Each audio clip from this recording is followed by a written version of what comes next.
إن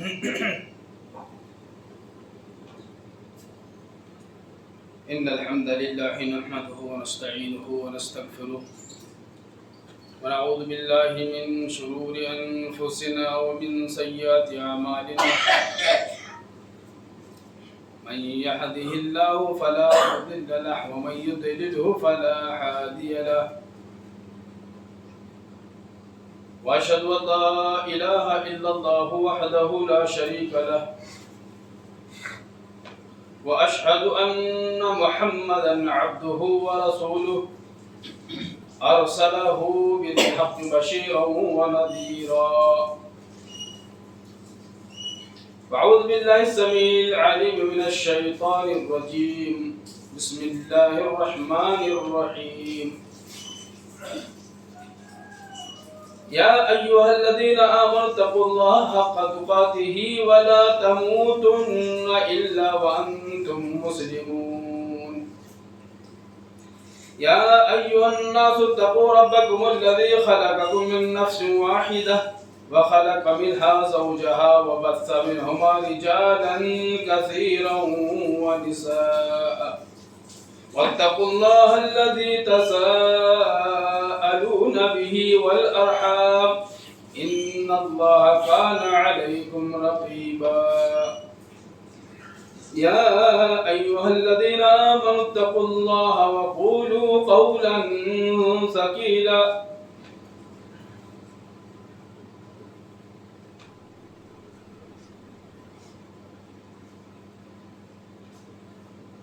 يا أيها الذين آمنوا اتقوا الله وقولوا قولا سديدا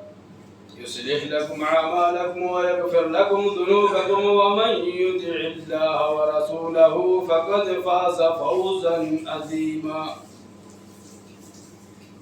وقد قال الله تعالى في القرآن المجيد والفرقان الحميد بسم الله الرحمن الرحيم كنتم خير أمة أخرجت للناس تأمرون بالمعروف وتنهون عن المنكر وقد قال النبي صلى الله عليه وسلم بلغوا عني ولو آية رب اشرح لي صدري ويسر لي أمري واحلل عقدة من لساني يفقهوا قولي رب زدني علما رب زدني علما اللهم رب زدنی علما.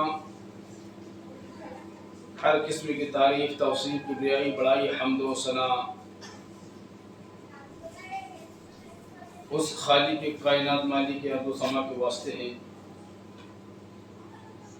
جو اپنی ذات اور اپنی صفات میں تنہا ہے، وحدہ لا شریک ہے، اور ہم سب اس کی وحدانیت کی گواہی دیتے ہیں. اور بے شمار درود و سلام جملہ انبیاء کرام پر اور خصوصاً ہم سب کے نبی سرور کائنات تاجداری مدینہ جناب محمد رسول اللہ صلی اللہ علیہ وسلم کہ جن کو اللہ سبحانہ و تعالی نے اپنا سب سے آخری نبی بنا کر اس دنیا کے اندر میں مبعوث فرمایا ہے.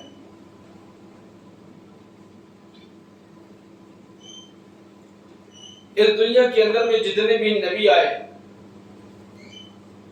ہر ایک نبی نے اللہ کے پیغام کو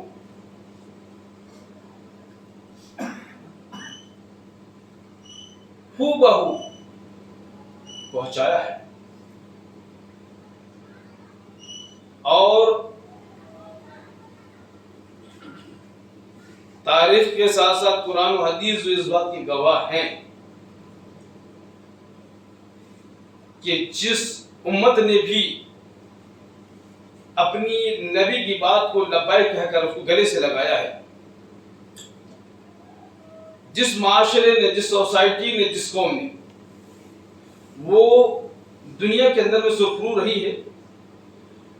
اور جس نے بھی اللہ سے یا اس کے رسول سے بغاوت کیا ہے، پنگا لیا ہے، یقیناً وہ صفحہ ہستی سے مٹا دی گئی. اللہ کے نبی علیہ الصلوۃ والسلام جب مکہ کی سنگلاخ زمین کے اندر میں مبعوث ہوئے، یہاں کی جو پوزیشن تھی، یہاں کے جو حالات تھے، بہت عجیب و غریب حالات تھے. اگر وہ تواریخ کو دہرائی جائے تو خطبے کا سمے اسی میں ختم ہو جائے گا. مختصر یہ کہ اللہ نے قرآن کریم کے اندر میں بیان فرمایا کہ هو الذی بعث فی الامیین رسولا، ہم نے اسی بدو میں انہی لوگوں میں ایک رسول کو مبعوث کیا، اور وہ رسول جب مبعوث ہوا وَيُزَكِّيهِمْ وَيُعَلِّمُهُمُ الْكِتَابَ وَالْحِکْمَةَ،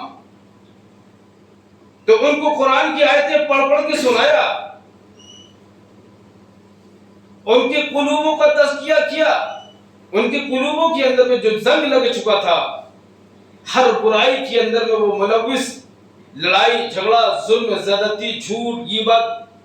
اور نہ جانے کس کس طرح کی جو برائیاں تھیں، ان کے دلوں میں جو گندگیاں لگ چکی تھی، اس گندگیوں کو صاف کیا، یعنی دلوں کو پاک کر دیا، اور قرآن و حکمت کی باتیں ان کو سکھایا. اس کے لیے اللہ کے نبی علیہ الصلوۃ والسلام کو جو تکالیفیں اٹھانی پڑی، جو مصیبتیں آپ کے اوپر میں آئیں، یہ اللہ کے برگزیدہ اور چنندہ وہ بندے ہی ہیں جنہوں نے اس پر صبر کیا اور تحمل کے ساتھ میں اس کام کو انجام دیا. یہ کم بڑی بات تھی کہ اللہ کے نبی صلی اللہ علیہ وسلم نے اللہ کے اسی پیغام کو، اللہ کی اسی بات کو کہ لوگوں یا ایھا الناس قولوا لا الہ الا اللہ، یعنی دعوت کی لائن سے جو سب سے بڑی چیز ہے اور سب سے زیادہ جو توجہ طلب بات ہے وہ وحدانیت، شرک سے لوگوں کو بچانا، اللہ سے لوگوں کا تعلق بنانا، لوگوں کو اللہ سے جوڑنا. تو جس طریقے سے مکہ کی لوگوں کے اندر میں جو زنگ لگ چکا تھا کہ ایک اللہ کو چھوڑ کر نہ جانے کتنے لوگوں کی وہ پرستش کر رہے تھے، اللہ کے نبی نے اسی بات کو لے کر ان کے اندر جو دعوت دینا شروع کیا. آپ نے طرح طرح سے حکمت اپنایا، طرح طرح سے حکمت اپنایا، کیونکہ قرآن نے ہی یہ اللہ کے نبی کی رہبری کی، یہ ادعو الی سبیل ربک بالحکمت والموعظۃ الحسنہ. کہ نبی جب تم کو اللہ کی جانب اگر بلانا ہے نا، ادعو الی سبیل ربک بالحکمت، حکمت اپناؤ، حکمت کے ساتھ میں لوگوں کو دعوت دو، والموعظۃ الحسنہ، اور بڑی اچھے انداز میں، بڑے اخلاق کے ساتھ میں، پیار سے، محبت سے. اللہ کے نبی صلی اللہ علیہ وسلم نے کبھی تو دعوت کر دی،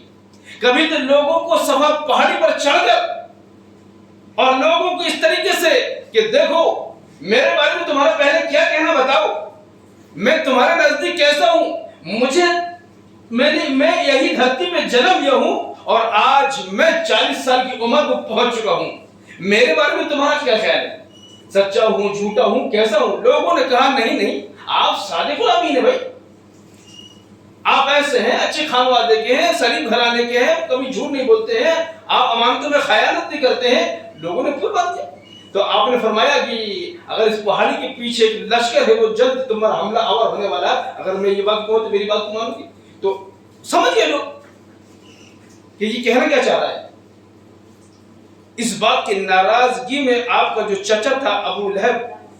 اس نے ہی آپ کے اندر اتنی زیادہ گستاخی کر دیا کہ آپ کو سب سے پتھر پھینک کر اس نے مارا اور کہا محمد تیرے ہاتھ ٹوٹا کہ تم نے ہم کو اسی لیے بلایا. اسی بات کو لے کر جو آپ کے دل میں تشنگی تھی، ایک آپ کے دل میں جدوجہد، کوشش کہ میرے رب کا پیغام میں لوگوں تک کیسے پہنچا دوں. آپ جان رہے ہیں کہ چاروں طرف سے دانت، بیچ میں زبان، چاروں طرف سے کانٹے ہیں، ان کانٹوں کو گلزار کیسے بنایا جائے. آپ اسی بات کو لے کر طائف کا سفر کرتے ہیں. طائف کی اوباس، بدماش، گنڈے قسم کے لوگ آپ کے پیچھے لگے، آپ کو پتھر لگے اور آپ کی کو خون لہو لہان کر دیا گیا اسی دعوت کی خاطر. آپ کے دل میں طلب تھی کہ میرا کوئی بھی امتی جہنمی نہ ہو، میرا ہر امتی جنتی بن جائے. یہ جدوجہد، یہ پیار، یہ لگن اپنی امت سے کہ میرا کوئی بھی امت جہنم میں نہ جانے پائے. بہت زیادہ جب پریشانی ہو گئی، لوگ ابو طالب کے پاس میں آ گئے اور کہنے لگے سن لو، آپ اپنے بھتیجے کو سمجھا لو ورنہ اب ہم یہ کرنے والے ہیں. آپ نے بلایا اور کہا بیٹا حد ہو گئی، قوم مجھ پر حد کی، اور لوگوں کا کہنا یہ آ رہا ہے کہ آپ اپنے بھتیجے کو سمجھو. اب تمہیں بڈھا ہو گیا کیا کروں؟ لیکن نہ ہے، اللہ نے فرما دیا تھا واللہ یعصمک، اللہ تیری حفاظت کرے گا، گھبرانے کا نہیں، اللہ تیری حفاظت کرے گا. چاچا کی زبان سے جب یہ جملے سنا اللہ کے نبی نے کہ آپ مجھ سے یہ مطالبہ کر رہے ہیں کہ جو تو دعوت دے رہا ہے اس دعوت سے بعض آ جائے، لوگ بوکھلا گئے، کھول گئے، اب یوں کرنے کے لیے تیار ہے، یعنی تجھے مارنے کے لیے تیار ہے، جو بھی کچھ کہنا. اللہ کے نبی نے فرمایا نہیں، اس کام کے لیے تو میرے رب نے مجھے مبعوث ہی فرمایا ہے نا، اس کام کے لیے تو اللہ نے مجھے بھیجا ہے، اس کام سے میں باز آنے والا نہیں ہوں. چچا سن لو، اگر ایک ہاتھ میں سورج بھی لا کے دے دو اور ایک ہاتھ میں چاند بھی لا کے دے دو تب بھی میں اس کام سے باز آنے والا نہیں. آخری دم تک بے شمار مراحل آئے، پتھر مارے گئے، کانٹے بچھائے گئے، کپڑے سے گردن کو پھانسی دے کے گھسیٹا گیا، اور دارالندوہ کے اندر میں آپ کو جان سے مارنے کی پلاننگ کر دی گئی ہر طرح کی. لیکن اللہ کے نبی نے اپنے حق کو ادا کیا، اور جب آخری وقت قرآن کی یہ آیت کریمہ نازل ہوتی ہے جبل نور کے اندر میں، عرفات کے میدان پر، کہ آج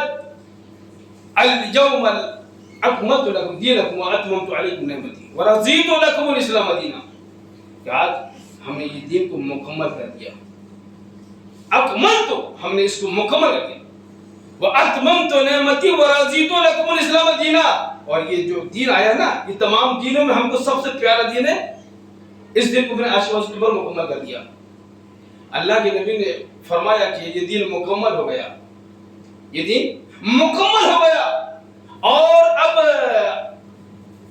آنے والے سال میں کیا معلوم میں تمہارے بیچ میں رہوں یا نہ رہوں.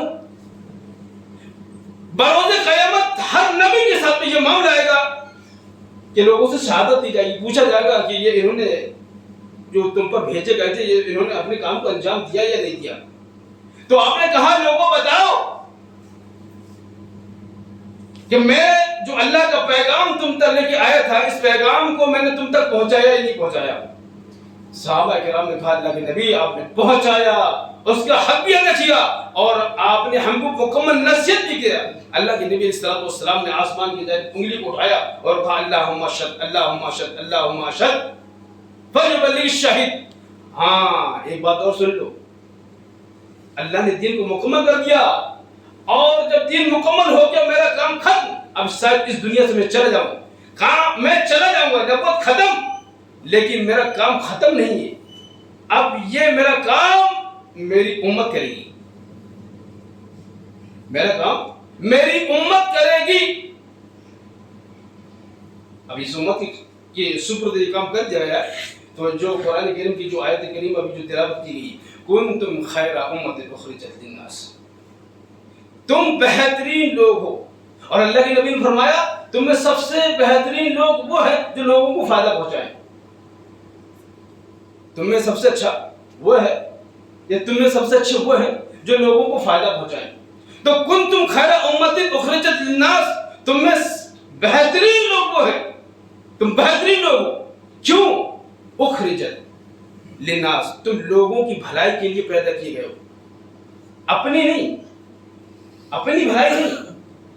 کہ میں نے اچھا کھا لیا ہے، میں نے اچھا پہن لیا ہے، میں نے اچھا مقام بنا لیا ہے، میں نے اچھا علم حاصل کر لیا ہے، ورنہ یہ جو ہے تو رہنے دو. اگر وہ کوئی برائی کر رہا ہے کرنے دو،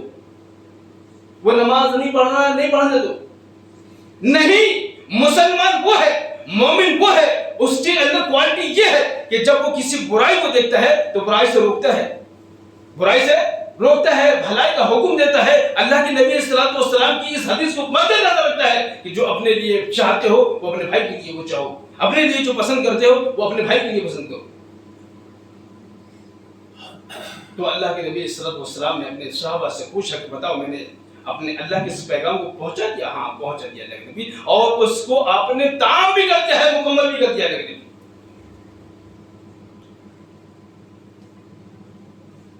میرے دوستو, آج بڑی مصیبت اور بڑی آفت والی بات یہ ہے کہ اسی نبی کے ہم ماننے والے اور چاہنے والے ہی ہم امت کے لوگ آج دھڑنے کے ساتھ میں ہمارے نظروں کے سامنے سے برائیاں ہوتی ہیں. کبھی سکت یا کبھی ہمارے چہرے میں, ہماری پیشانی میں سکت بھی نہیں آتی ہے کہ اللہ کے پیغام کی یہ دھجیاں ہو رہی ہیں, رسول کی حدیثوں کی بے عزتی ہو رہی ہے, کیا کیا جائے؟ اللہ کے نبی نے بھی تو اس کے لیے کوئی فارمولہ بتایا ہے. اللہ کے نبی نے بھی اس کے لیے کوئی فارمولہ بتایا ہے. عن سعید الخدری رضی اللہ تعالی عنہ سمعت رسول اللہ صلی اللہ علیہ وسلم من را منکم منکرا فلیغیر بیدہ ومن لم يستطع فبلسانه ومن لم يستطع فبقلبه وذلك ضعف الايمان. اللہ کے نبی نے فرمایا کوئی مولوی, کوئی مفتی اور کوئی حافظ اور کوئی قاری نہیں, بلکہ تم میں جو بھی شخص کسی برائی کو دیکھ لے نا, کسی برائی کو دیکھ لے, فلیغیر بیدہ, اس کو چاہیے کہ وہ اپنے ہاتھوں سے روکے. اور یہ روک کون سکتا ہے؟ جس کے پاس پاور ہے, جو حاکم وقت ہے, جو خلیفہ ہے, جو امیر المومنین ہے, وہ ہاتھوں سے روک سکتا ہے کیونکہ اس کے پاس پاور ہے. ہمارے پاس اتنا پاور نہیں. اگر ہم کسی برائی کو دیکھ رہے ہیں, اگر کوشش کرتے ہیں ہاتھ سے روکنے کی تو آمنا بہت اچھی بات, لیکن اگر اس کو نہیں کر سک رہے ہم کہ بھائی اگر میں ہاتھ سے روکنا چاہوں گا تو بات بگڑ سکتی ہے, تو اللہ کے نبی نے کہا اس کو پھر اپنی زبان سے کہو. اور زبان سے کیسے کہو؟ میں نے اس کا ایک طریقہ بتایا کہ اللہ ہے کہ نبی, اللہ نے قرآن کریم میں اندر فرمایا ادعو الی سبیل ربک, کہ رب کے راستے کے ذریعے جب لوگوں کو بلاؤ تو بڑے پیارے انداز میں بلاؤ, اچھا انداز میں بلاؤ. تو اللہ کے نبی علیہ الصلوۃ والسلام نے اس پر عمل کرتے ہوئے یہ بتایا کہ اس کو اپنی زبان سے کہہ دو, احسن طریقے سے کہہ دو, اچھے طریقے سے کہہ دو, سمجھا دو, قرآن حدیث سے ہو دو. ایسا نہیں یار میں تو ایسا بولنے والا ہوں, میں تو ایسا علم والا ہوں کہ فلانے کو بولتا ہوں تو لوگ میری بات سے گھبرا جاتے ہیں, لوگ مجھے دیکھ کر راستہ کاٹ دیتے ہیں, میں ایسا چرب زبان ہوں. نہیں, اس سے کوئی فائدہ نہیں. بات ایسی کہو کہ اس کی اصلاح بھی ہو جائے اور آپ کو ثواب بھی ملے, آپ کو ثواب بھی مل جائے, اس انداز میں کہو. اور اگر یہ بھی آپ جان رہے ہیں کہ آپ کے کہنے سے بھی بات بگڑ سکتی ہے, کیونکہ یہ بات بگڑ جانا یا فساد ہو جانا یا لڑائی ہو جانا یہ اللہ کی نگاہ میں بہت زیادہ مقبوض ہے, بہت زیادہ مقبوض ہے. اسی لیے اللہ کے نبی نے فرمایا کہ تمہیں اگر کوئی امیر المومنین ہے اور اس سے کوئی ایسے کام ہوتے ہیں اور اگر اس کی آپ بغاوت کرتے ہیں تو معلوم یہ ہوتا ہے کہ اس سے فساد آ سکتا ہے. تو اب اس کی بغاوت نہیں کرنا بلکہ آپ کو اس کی اطاعت ہی کرنا ہے, کیونکہ یہاں چھوٹی سی مسٹیک کی وجہ سے بہت بڑا فساد ہو سکتا ہے. اس لیے اللہ کے نبی نے فرمایا اپنی زبان سے کہو. اچھا آپ زبان سے بھی نہیں کہہ سکتے ہیں قلب ہی, تو کم سے کم یار تمہارے ایمان کا آخری درجہ, تھرڈ درجہ تو یہ ہے کہ کم سے کم آپ جب ہاتھ سے بھی نہیں روک سک رہے ہو, زبان سے بھی نہیں کہہ سک رہے ہو, تو کم سے کم اپنے دلوں میں اس جو برائی ہو رہی ہے اس برائی کو برائی تو جانو کم سے کم. لیکن ہمارے یہاں مسئلہ یہ ہے کہ یار وہ ایسی برائی ہو رہی ہے, ہم اور اس نے ہم کو دعوت دی ہے تو ہم اس کی برائی میں جا بھی رہے. اگر اس نے ہم کو کسی ایسی سنت کے خلاف موقع کوئی عمل ہو رہا ہے اور اس نے کہا کہ آپ کو میرے اس فنکشن میں آنا ہے, آپ کو اس پروگرام میں آنا ہے, تو ہمارا یہ رویہ کہ یار نہیں جاؤں گا تو شاید وہ برا مان جائے گا. ہم کو روکنا چاہیے تھا, زبان سے کہنا چاہیے تھا, یا تو کم سے کم اگر نہیں تھا تو دل میں برا جانا چاہیے تھا. لیکن ہم اس میں شریک ہو جاتے ہیں. نہیں, ہماری بہت بڑی ذمہ داری ہے کہ اس کام کو ہم کہیں, یہ ہمارا فرض منصبی. اور آج ہمارے درمیان میں بہت سے لوگ ایسے بھی ہیں جو کہنا بھی نہیں چاہتے اور سننا بھی نہیں چاہتے. کہنے میں بھی کتراتے ہیں کہ وہ برا مان جائے گا, اور سننے میں بھی ایسا ہے کہ یار کہیں اس کی سنیں گے تو ہم کو عمل کرنا نہ پڑ جائے. تو لوگ کہنے سے بھی گھبراتے ہیں اور سننے سے گھبراتے ہیں. لیکن آپ کی نگاہ میں حضرت عمر فاروق رضی اللہ تعالیٰ عنہ کا وہ قول ہونا چاہیے کہ جس وقت عمر فاروق رضی اللہ تعالیٰ عنہ اپنی مجلس کو باز و تخریر کر رہے ہیں اور اس میں سے ایک شخص کھڑا ہو گیا اور کہنے لگا امیر المومنین آپ اس بات کو جو کہہ رہے ہیں آپ ہی اس کے مستحق ہیں کہ پہلے آپ عمل کریں. ایک دوسرا شخص کھڑا ہو گیا بہت غصے میں, کہا نالائق بیٹھ جا, تیری جرأت کیسے ہوگی کہ تو امیر المومنین کو یہ بات کہہ رہا ہے کہ آپ اس کے مستحق زیادہ ہیں کہ آپ عمل کیجیے. عمر فاروق رضی اللہ تعالیٰ عنہ نے فرمایا آپ بھی بیٹھ جائیے, آپ بھی بیٹھ جائیے, اور وہ شخص جو کہہ رہا ہے اس کو کہنے دیجیے, وہ شخص جو کہہ رہا ہے اس کو کہنے دیجیے. کیوں؟ آپ نے کتنا پیارا مطلب جملہ کہا ہے, وہ ہم سب کی عبرت کے لیے بہت اچھا ہے. آپ نے کہا لوگوں سنو, جب تم نے کہنا بند کر دیا تو تم خیر سے محروم ہو گئے, اور جب ہم نے سننا بند کر دیا تو ہم خیر سے محروم ہو گئے. یعنی کہنا بھی اچھا ہے اور سننا بھی اچھا ہے. کہو کہو, یہ بہت اچھی بات, کسی کی رہنمائی کر دو. اللہ کے نبی علیہ الصلوۃ والسلام نے فرمایا, حضرت مسعود فرماتے ہیں کہ من دل علی خیرن, جو کسی نیک بات کی جانب کسی کی رہنمائی کر دے گا نا تو فلہ مثل اجر فاعلہ, تو جو کسی بات کی جانب کسی کی رہنمائی کر دے گا اللہ اس کو اتنا ثواب دے گا جیسا کہ خود اس نے کیا ہے. اللہ کے نبی علیہ الصلوۃ والسلام کو آپ نے بتایا کہ ایک شخص آیا اور آنے کے ساتھ اس نے مطالبہ کیا کہ اللہ کے نبی میں نہتا ہوں, کلاس ہوں, مفلس ہوں, مجھے کوئی سواری کے لیے اونٹ دے دیجیے. اللہ کے نبی نے فرمایا میرے پاس تو اونٹ ہی نہیں, میں کیسا تم کو اونٹ دوں. تو ایک شخص کھڑا ہوا کہا ہاں اللہ کے نبی مجھے معلوم ہے فلاں کے پاس میں اتنے اونٹ ہیں, وہ اس کو اونٹ دے سکتا ہے. اللہ کے نبی نے فرمایا من دل علی خیر, جو کسی نیک کام کی جانب اگر رہنمائی کر دے گا اس کو بھی اس کے برابر ہی ثواب ملے گا. ہمیں معلوم ہے کہ کوئی غریب ہے اور اس کے پاس اتنے پیسے نہیں ہے, اور ہم کو آئیڈیا ہے کہ فلاں کوئی ہاسپٹل ہے یا فلاں کوئی جگہ ڈاکٹر ہے وہ کم دام میں اس کا علاج کر سکتے ہیں, ہم اس کی دلالت کر دیں, اس کی رہنمائی کر دیں کہ ہاں بھائی فلاں جگہ جو ہے اس طریقے سے علاج کرتا ہے ڈاکٹر, یا فلاں ہاسپٹل میں ایسا مفت میں علاج ہوتا ہے, یا فلاں شخص جا رہا ہے راستہ بڑا گھوم کے, ہم کو معلوم ہے, ہم دلالت کرتے ہیں بھائی ایسا نہ جا کے اگر آپ یہاں سے چلے جاؤ, یا آپ کی اس کی رہنمائی ہوگی. من دل علی خیر, آپ کسی بھلائی کی جانب کسی کی رہنمائی کر دیجیے, آپ کو اتنا ہی ثواب ملے گا جتنا کہ اس نے کیا, یا آپ کے لیے کتنی بہتر بات. تو اللہ کے نبی علیہ الصلوۃ والسلام نے ایسے فارمولے بتائے, آپ نے لوگوں کو سمجھایا. ادعوا الی سبیل ربک کے تعلق سے جو ہے ایک بات اور یاد آئی. ایک نوجوان آیا اللہ کے نبی صلی اللہ علیہ وسلم کی خدمت میں, نوجوان آیا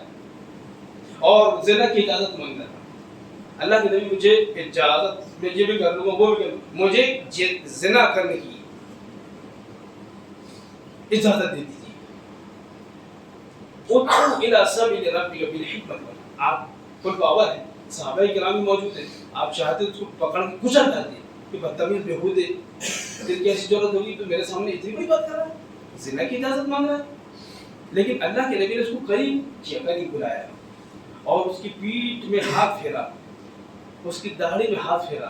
اور کہا پیارے تو جس بات کو مطالبہ کر رہا ہے, جو مجھ سے کہہ رہا ہے کہ زنا کی اجازت دیجیے, کسی کی بہن بیٹی سے جا کے میں کالا منہ کروں,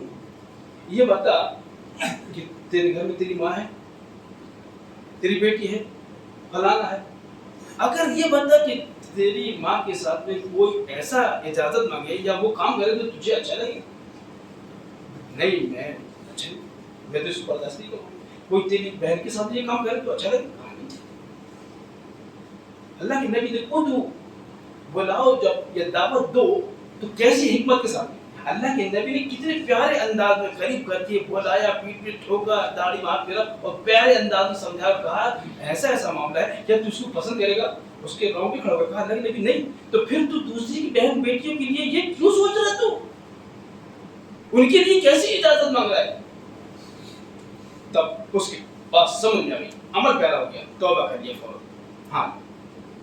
تو وہی درس ہمارے لیے ہے کہ ہم جب اللہ کے دین کی طرف لوگوں کو بلائیں تو چھپا پڑا بات کریں، اتنے پیارے انداز میں ہم اس کو سمجھائیں، ہدایت دینے والا وہ، کیونکہ اللہ کے نبی کو ہی بار بار قرآن کریم کے اندر میں منع فرما دیا گیا ہے کہ تو کسی قوم کے اوپر کوئی دروگہ بنا کے تو نہیں بھیجا گیا، تیرا کام کہنے کا ہے، ہدایت دینا ہمارے کو۔ تو یہ لوگوں کو برائیوں سے روکنا یہ ہم سب کا فریضہ ہے۔ آج بہت افسوس، فلاں آدمی ایسا ہے، فلاں کا بیٹا ایسا ہے، وہ جوا کھیل رہا ہے، فلاں کے بیٹے شراب پی رہے ہیں، فلاں کا بیٹا زنا کر رہا ہے، کر رہے تو نہیں کر رہا تو اس سے اپن کو کیا لینا ہے؟ اپن اچھے نا، اپنے گھر میں تو اپن کو قرآن کی تلاوت ہو رہی ہے، اپنے گھر کے اندر اپن لوگ نماز پڑھ رہے ہیں، ہونے تو کیا ہو رہا، ہونے تو غلط۔ اللہ کے نبی صلی اللہ علیہ وسلم کی چھوٹی سی حدیث وقت بھی زیادہ ہو رہا ہے، اللہ کے نبی صلی اللہ علیہ وسلم کی حدیث ہے، بخاری شریف کی روایت ہے، نعمان بن بشیر اس کی راوی ہے، فرماتے ہیں کہ اللہ نے قوموں کے لیے حدود واقع کر دیا ہے کہ اس سے نکلتے بھی ہیں اور اس میں مبتلا بھی ہوتے ہیں۔ اس کی مثال دیتے ہوئے اللہ کے نبی نے یہ فرمایا کہ کچھ لوگ کشتی میں سوار ہوئے، دو مالا تھی منزل جہاز، ایک اوپر مالا ایک نیچے والا، اس مالے میں بیٹھے ہوئے لوگوں میں قرآن دازی یہ ہوئی، کچھ لوگوں کو اوپر کا حصہ آیا، کچھ لوگوں کو نیچے کا حصہ آیا۔ اب نیچے والوں کو بڑی تکلیف ہو رہی ہے پانی لانے کے لیے، اوپر جانا، اوپر سے پانی لے کے آنا، اور پھر اوپر کے لوگوں کو بھی تکلیف دینا۔ نیچے کے لوگوں نے مشورہ کیا یار کام کیا جائے کہ ہم لوگ کیوں نہ کشتی میں سوراخ کر لیں، اور جب کشتی میں سوراخ کر لیں گے نا تو یہاں آسانی سے پانی ہم کو مل جائے گا، تو اوپر بھی جانا نہیں پڑے گا اور اوپر والوں کو ڈسٹرب بھی نہیں ہوگا، پریشانی نہیں ہوگی۔ اب یہ بات اوپر والوں کو معلوم پڑ جاتی ہے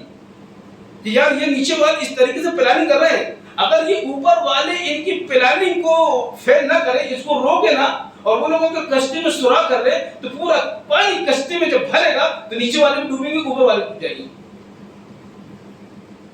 جہاز ہی غرق ہو جائے گا۔ اور اگر یہ اوپر والوں کا ہاتھ پکڑ لیتے ہیں تو وہ بھی محفوظ رہیں گے، یہ بھی محفوظ رہیں گے۔ تو میں جو بات کہنا چاہ رہا تھا کہ ہم جو کہہ رہے ہیں کہ زید فلانا کام کر رہا ہے، کیا ہم تو اچھے، وہ فلانا زنا کر رہا ہے تو اچھا۔ ایک واقعہ ہے کسی گاؤں کے اندر میں 8-10 لوگ مسلمانوں کے، باقی سارے ہندو کا، کوئی لڑکا ہے جو اس طریقے سے غیر مسلم کے ساتھ زنا کر رہا ہے، لوگ یہی کہہ رہے ہیں وہ کر رہا تو یار تو کیا لینا دینا، ہم تو اچھے نا، ہمارا بیٹا تو اچھا نا، ہمارا معاشرہ تو اچھا نا۔ دیکھو اللہ کے نبی کی ایک ایک حدیث کے اندر میں کیسی پوشیدگی ہے، ہمارے سروں سے بات چھلک جاتی ہے، یہ کہاں سے خطبہ سن لیتے ہیں، یہ کہاں سے پڑھا دیتے ہیں، مطلب ہمارے اندر میں جد و جہد نہیں ہے کہ ہمیں نبی کی حدیث کیا پیغام دے رہی ہے اور اس پہ ہمیں کیسے عملی جامہ پہنانا ہے۔ اب ہوا کہ بھائی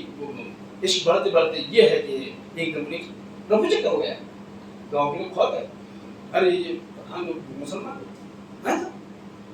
ڈنڈے بھونڈے لگا کے پٹائی ہونے نہیں، یہاں پر ان کو سب کو بھگاؤ،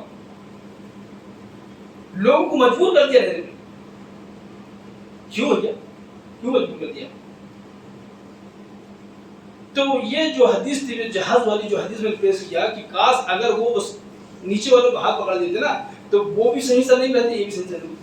کاش وہ لڑکے کو بٹھا کے دباؤ ڈالتے معاشرے کے اندر میں کہ اگر تمہارا یہ رد عمل رہے گا تو ایسا ایسا معاملہ ہے، ایسا کرو گے نہیں، اس کی شادی کی فکر کرتے، اس کی شادی کر دیتے، دوسری شادی کر دیتے، اچھی شادی کر دیتے، اس کو اسی کا بات دلاتے قرآن حدیث کی روشنی میں، اس کی اس برائی سے روک دیتے، تو پھر وہ لڑکا بھی محفوظ رہتا اور آپ بھی محفوظ رہتے۔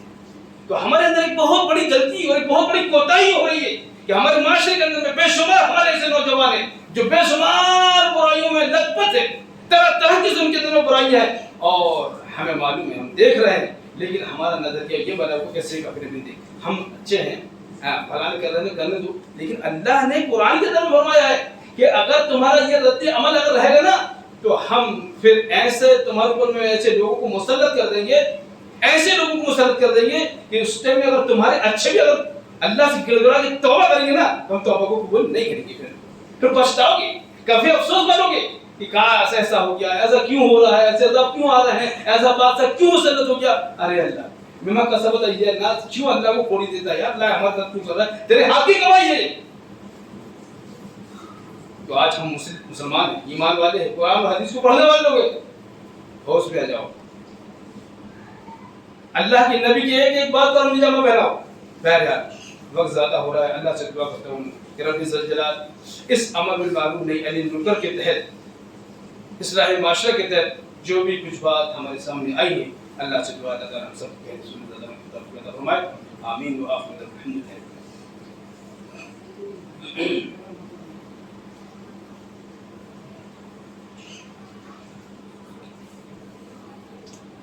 إن الحمد لله نحمده ونستعينه ونستغفره ونتوكل عليه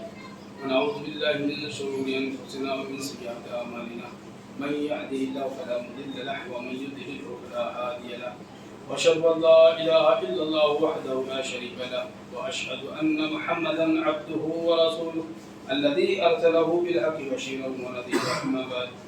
أعوذ بالله السميع العليم من الشيطان الرجيم. بسم الله الرحمن الرحيم.